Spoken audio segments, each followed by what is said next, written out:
The Kahabu were considered to be indigenous during the Japanese colonial period. In 1954, when the Chinese Nationalist government set about registering households, the Kahabu lost their indigenous status.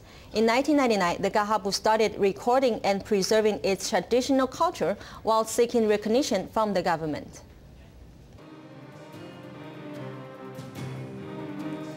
These photos span 3 eras, from the Qing dynasty to the Japanese colonial period to the Chinese Nationalist or KMT government.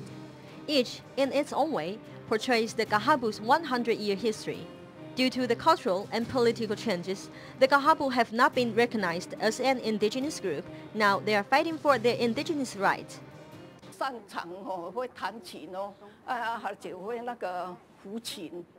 On stage, they are playing the piano and huqin while singing Aiyan, our folk songs.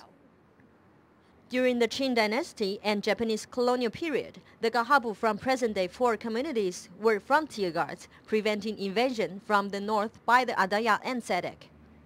Historical documents show that the people were rewarded with money when they captured the heads of the indigenous. It was not just the Kahabu who captured heads, and these were not always from the Adaya. Han Chinese also cut off heads as offering to their ancestors. During the colonial period, a lot of tension existed among the Pingpu, Adayat, and Bunong, and battles often broke out.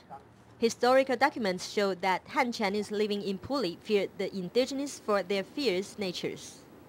Because of this, they believed that eating the flesh of indigenous could strengthen the body and heal illnesses. Many Han Chinese like to do this, saying raw meat from the indigenous was delicious and good for you. Some bought hearts as medicine to cure kidney disease. Some bought gallbladder to heal knife wounds. One gallbladder was worth 30 yuan. Some people purchased pelvic bones to heal gout. The Kahabu were considered to be indigenous during the Japanese colonial period. In 1954, when the Chinese Nationalist or KMT government set about registering households, the Kahabu lost their indigenous status. This has left them between a rock and a hard place.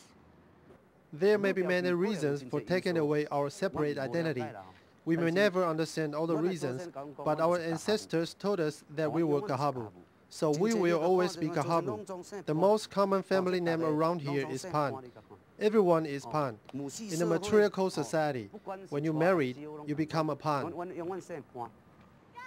In 1999, the Kahabu started recording and preserving its traditional culture while seeking recognition from the government. They hope that they will soon regain their status as indigenous.